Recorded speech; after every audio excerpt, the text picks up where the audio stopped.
Olá, meu povo! Vamos fazer mais um vídeo? Mas antes de tudo, eu espero que todos estejam muito bem. Todos os meus amigos do YouTube, todos aqueles que curtem o meu canal, que a presença de Deus esteja em suas vidas e esteja abençoando muito o lar de cada um de vocês e que vocês tenham passado um Natal maravilhoso, cheio de saúde e paz. Esse é o meu desejo. Nós aqui estamos bem. Vamos ir na medida do possível, né? Quando a gente tem uma certa idade, é cheio de altos e baixos mesmo. Um dia dói aqui, um dia dói ali, mas a gente vai levando, né? É assim mesmo, confiando em Deus sempre. Vamos para mais uma história? Então sente que lá vem a história. Então, hoje eu vou contar uma história que a minha prima, a história da minha prima Odete. Ela contava muitas histórias. Essa minha prima, ela veio do Nordeste para morar com nós lá. Meu pai mandou ela vir porque ela tinha um problema de, de saúde. Ela tinha uma ferida na perna que não sarava, já fazia muitos anos. E quando meu tio veio morar com nós uns tempos, ele falou dessa filha que estava com esse problema na perna. Então, meu pai, quando meu tio voltou lá para o Nordeste, meu pai mandou o dinheiro e falou: fala para ela vir, para ela tratar dessa ferida, né? Aqui, o sol está batendo, tem uma réstia de sol que está batendo e está atrapalhando a luz. Então, e daí então meu pai mandou ela vir para tratar da ferida.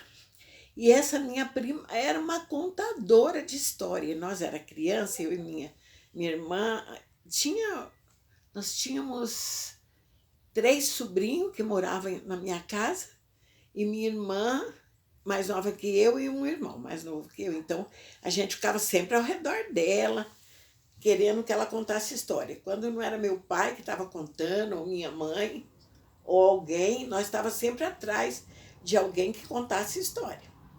E ela era uma dessas que contava muitas histórias. E ela tinha um jeito todo especial para contar história. Então a gente gostava muito das histórias dela. Algumas histórias eram verdadeiras, outras não. Mas tudo que ela contava, a gente gostava muito. Uma que ela era muito querida com as crianças, ela tinha uma paciência. E ela fazia casinha para gente, ia no mato, cortava estaca, cortava madeira, cortava folha de bananeira para cobrir as casinhas para gente. Então nossa, a gente vivia atrás dela. Então, quando foi um tempo, ela contou uma história, ela contou uma história do lobisomem. Diz que tinha uma família, ela fala que era lá no Nordeste. Ela dizia que isso era verdade, que tinha uma família que um homem lá casou e daí a mulher teve o primeiro filhinho. Então, uma família de 3 pessoas, o nenezinho, a esposa e o marido. Mas todo mundo desconfiava desse homem, porque disse que ele era pálido e ele era esquisito e não sei o que, não sei o que, achava que ele virava lobisomem. Mas isso era só uma ideia, né? Ninguém tinha certeza de nada.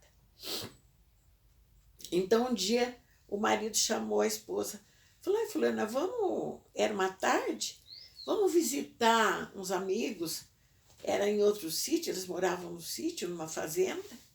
Falou: vamos visitar uns amigos em outro sítio, em outra fazenda. Aí ela falou: ah, vamos sim. Aí saíram os 3 e ficaram nesses amigos conversando e demoraram para voltar. E na hora que eles resolveram voltar já estava escuro, já era tarde. Se esqueceram do tempo conversando e esqueceram do tempo. E quando voltou, já era tarde. Estava bem escuro e no sítio assim, não tem luz para lugar nenhum. Você anda no breu mesmo, é muito escuro mesmo. Então eles vinham vindo, a sorte que ela contava que era a noite meio que de lua, né? Então quando tinha lua ainda dava para andar melhor. Mas já era muito tarde, eles não deviam ter vindo tão tarde. E o caminho era longo, era meio longinho. Então eles andaram até que chegaram na porteira da fazenda onde eles moravam. Aí, da porteira até a casa, diz que era um bom tanto de caminho também, dentro da fazenda. Aí diz que ele pegou e falou assim, mulher, espera aí aqui um pouco aqui na porteira, que eu preciso ir ali no mato fazer necessidade. E ela, mas eu vou ficar aqui sozinha. Sim, mas é um pouco só, eu vou ali e já volto. Aí, mas ele já estava com segundas intenções. Aí ele entrou lá no mato e demorou. E ela tá esperando e nada desse homem voltar. Aí ela teve muito medo, sabe? De ficar ali sozinha esperando, ele nunca voltava. Ela subiu na porteira. E antigamente, até no meu tempo mesmo, muitas fazendas e sítio, e que criava gado principalmente, fazia muita porteira. Outros que não tinha gado fazia só aquela tranqueira, sabe? Falar tranqueira era de arame farpado assim, que engaçalhava, fazia uma rodilha assim, engaçalhava um pau e fechava. Mas quando tinha gado, eles faziam porteira mesmo. Madeira larga e forte, assim, ó. Madeira larga e fazia tudo de atravessado, assim. E fazia bem alto mesmo, porque tem gado que pula, né? Se fizer baixinho. Aí fez aquela porteira, tinha aquela porteira bem alta, eles ponhavam os morões assim nos cantos para segurar a porteira, porque era muito pesada. Então os morões eram assim, de 50 por 50. Era aquele quadradão mesmo, assim, sabe? Muito bem feito mesmo. E ela então ficou com medo, subiu na porteira, subiu, sentou lá em cima do morão e ficou esperando ele. E daí ela escutou um barulho que vinha vindo, mas era estranho. Uma coisa que batia muito assim, uma batida assim, correndo e se batendo. Aí ela ficou com mais medo ainda. Quando de repente apareceu aquele bicho horrível. A sorte é que ela estava lá em cima da porteira, com o nenezinho no colo, e o nenezinho tinha aquele monte de pano enrolado, coeiro, né? As coisas que as crianças usavam de primeira, a criança já estava durinha, ainda usava aqueles panos enrolados, não é como hoje, que já põe o macacãozinho, toda a criança já fica mais livre, não, era tudo muito enrolado. Aí aquele bicho subia assim, dava aquelas, sabe, investida assim na porteira, querendo pegar o bebê. Queria pegar de qualquer jeito a criança, queria pegar e subia, até morder os panos, os coeiros do neném, os panos, e ela segurando e pedindo ajuda de Deus e gritando, e aquele bicho dava investida. E ela tentava salvar o neném e cada hora ela ia mais para cima e se defendia. E o bicho querendo pegar. Aí, quando a minha prima contava isso, nós quase faltava entrar debaixo dela de medo. Aí ela se defendeu, ele viu que não conseguia pegar mesmo, sabe? E foi aquela luta ali, bastante tempo lutando para pegar. Daí ele viu que não conseguia, daí saiu correndo para o meio do mato e sumiu. E ela com medo, e o marido nunca vinha. Daí ela desceu da porteira para o lado de dentro da fazenda e foi mais depressa que ela podia em casa. Chegou em casa esbaforida de medo, chegou, entrou para dentro de casa, trancou a porta e ficou pensando, onde será que aquele homem foi? Que não aparece, não aparecia, nunca mais apareceu.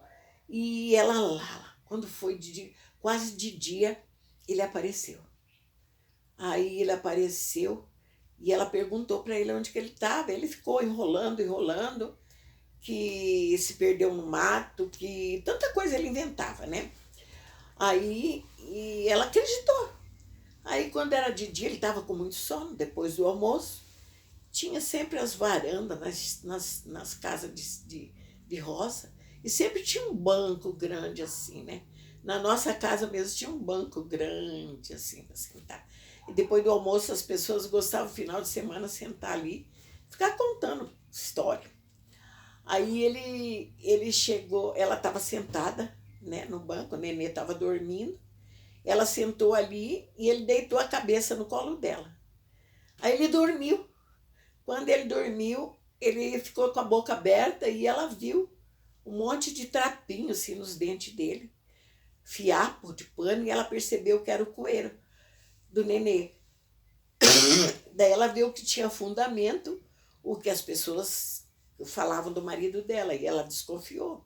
Ela falou, é mesmo, é ele que virou lobisomem e queria comer o nenê, que era o próprio filho. Aí ela nem falou nada, ela só levantou dali, foi lá para dentro, fez uma trouxa de roupa e arrumou tudo e pegou o nenê e sumiu para a casa dos pais dela de volta.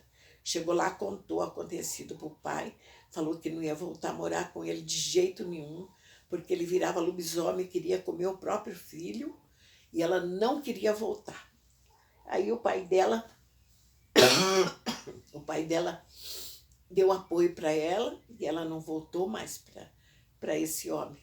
Diz que ele tentou ainda ir encontrar com ela e tudo, mas ela, não quero nem saber de você perto de mim, fique longe, longe. Diz que ela andou muitos quilômetros até a casa do pai dela e ficou lá. Ele descobriu que ela estava lá, foi atrás, mas ela não quis. Não quis de jeito nenhum, nem eu queria. Meu Deus do céu, que medo. Mas então é isso, essa é mais uma história, né? E minha prima disse que era verdade, que todo mundo ali da redondeza no Nordeste sabia dessa história. E pode ser verdade, pode ser mentira, pode ser apenas história que o povo conta, fruto da imaginação. Mas é melhor a gente tomar cuidado, né? Entre o céu e a terra...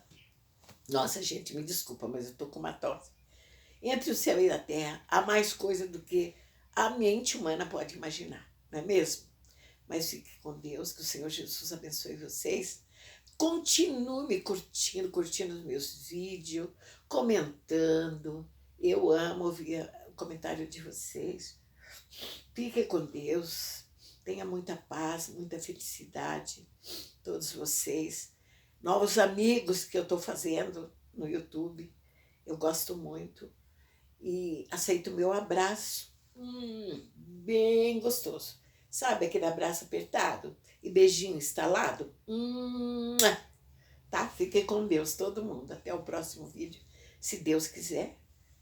E Ele quer. Bye, bye.